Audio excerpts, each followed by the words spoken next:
അപ്പോൾ ഇന്ന് എന്താണ് ശരിക്കും സംഭവിച്ചത് എന്ന് നമുക്ക് വിശദമായി തന്നെ പരിശോധിക്കാം. കാരണം ഇന്ന് രാവിലെ ഏകദേശം ഉച്ചയോടടുത്ത് 12 മണിയോട് കൂടിയിട്ടാണ് ഈ വാർത്തകളൊക്കെ വരുന്നത്. ആദ്യമായിട്ട് ഈ വാർത്ത വരുന്നത് എന്ന് പറഞ്ഞാൽ ഇറാനിലേക്ക് ഇസ്രയേലിന്റെ ആക്രമണം ഉണ്ടായി എന്നുള്ള ഒരു സൂചന, ഒരു അഭ്യൂഹം മാത്രമാണ് വന്നത്. പിന്നീടാണ് എന്താണ് ശരിക്കും സംഭവിച്ചത് എന്ന് നമുക്ക് മനസ്സിലാകുന്നത്. നമുക്കൊരു ഈ മാപ്പിന്റെ സഹായത്തോടു കൂടി എന്താണ് ശരിക്കും സംഭവിച്ചത് എന്ന് ഈ ഒരു സമയത്ത് പരിശോധിക്കാം. അതായത് ഇവിടെ പ്രധാനമായും നമ്മൾ സംസാരിക്കുന്ന രാജ്യങ്ങൾ എന്ന് പറയുന്നത് ഇറാനും പിന്നീട് മറ്റൊരു രാജ്യം എന്ന് പറയുന്നത് ഇസ്രയേലുമാണ്. ഈ രണ്ട് രാജ്യങ്ങൾ തമ്മിലാണ് പ്രധാനമായിട്ടുള്ള പ്രശ്നം നടക്കുന്നത്.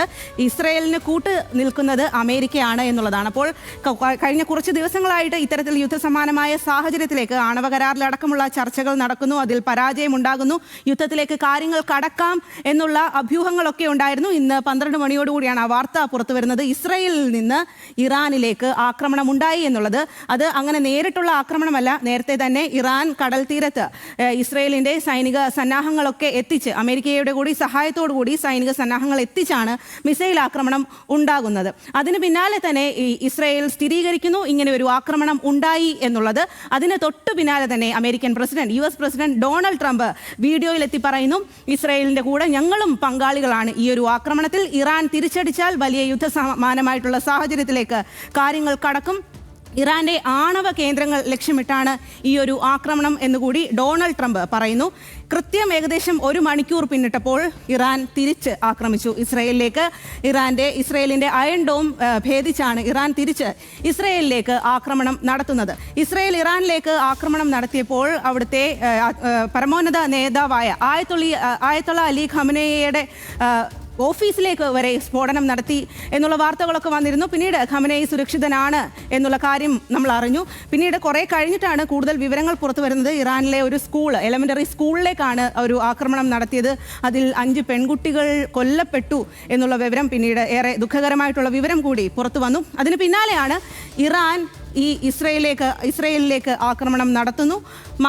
ഇസ്രയേലിലേക്ക് മാത്രമല്ല, അമേരിക്കയുടെ സൈനിക ക്യാമ്പുള്ള പശ്ചിമേഷ്യയിലെ മറ്റു പല രാജ്യങ്ങളിലേക്ക് കൂടി ഇറാൻ ആക്രമണം നടത്തുന്നു എന്നുള്ളതാണ് ഏറെ ആശങ്കപ്പെടുത്തുന്ന സാഹചര്യങ്ങളിലേക്ക് കാര്യങ്ങൾ വഴിവെച്ചത്. അതിലേറ്റവും പ്രധാനം എന്ന് പറയുന്നത് UAE, അതായത് അബുദാബിയും ദുബായിയും അടങ്ങുന്ന UAEയിലേക്ക് ഇറാൻ മിസൈൽ വർഷിച്ചു. ഇവിടെയുള്ള UAEയിലെ അമേരിക്കൻ ബേസ് ക്യാമ്പിലേക്കാണ് ഇറാൻ മിസൈൽ വർഷിച്ചത്. ദുബായ്, അബുദാബി എന്നൊക്കെ പറയുന്നത് മലയാളികളടക്കം ഇന്ത്യക്കാർ ഏറെ തിങ്ങി പാർക്കുന്ന പ്രദേശമാണ്. അവിടത്തേക്ക് ദൃശ്യങ്ങൾ ഈ ഒരു സമയത്ത് പുറത്തു വരുന്നുണ്ട്. UAEയിലേക്ക് മാത്രമല്ല, കുവൈറ്റ്, ബഹ്റൈൻ, ഖത്തർ ഇവിടങ്ങളിലേക്കൊക്കെ ഇറാൻ മിസൈൽ ആക്രമണം നടത്തി എന്നുള്ള വിവരം പിന്നീട് ഓരോന്നായിട്ട് പുറത്തു വരുന്നു. ബഹ്റൈനിലെ ദൃശ്യങ്ങളൊക്കെ നമ്മൾ കണ്ടതാണ്.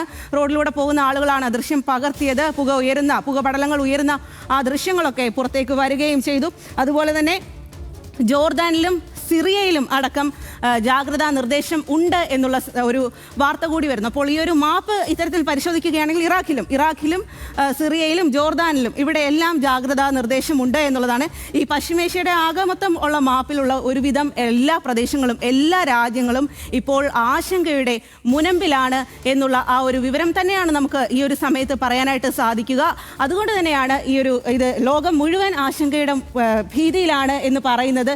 എന്താണ് ഇനി സംഭവിക്കുക, എന്തെല്ലാം ഭീഷണികളാകും ഇനി ഈ രാജ്യങ്ങളൊക്കെ ലോക രാജ്യങ്ങൾക്ക് മുന്നിൽ വെക്കുക എന്നുള്ള കാര്യം കൂടിയുണ്ട്. ഇത് പ്രാഥമികമായി ലഭിക്കുന്ന വിവരം മാത്രമാണ്. ഓരോരോ സ്ഥലങ്ങളിലെ മാധ്യമങ്ങൾ വഴി ലഭിക്കുന്ന വിവരമാണ്. ശരിക്കും എന്താണ് ഈ യുദ്ധത്തിന്റെ അല്ലെങ്കിൽ ആക്രമണത്തിന്റെ ആഴം, അതിന്റെ ഭീതിതമായ കാഴ്ചകൾ എന്നുള്ളതൊക്കെ ഇനിയും വരും മണിക്കൂറുകളിലാണ് കൂടുതലായിട്ട് ലഭ്യമാകുക എന്നുള്ളതാണ്. നാശനഷ്ടങ്ങളുടെ കൂടുതൽ വിവരങ്ങളൊന്നും ഈ ഒരു സമയത്ത് ലഭ്യമല്ല. അങ്ങേയറ്റം ഭീതിതമായ ദൃശ്യങ്ങളും വാർത്തകളുമാണ് പുറത്തു വരുന്നത്.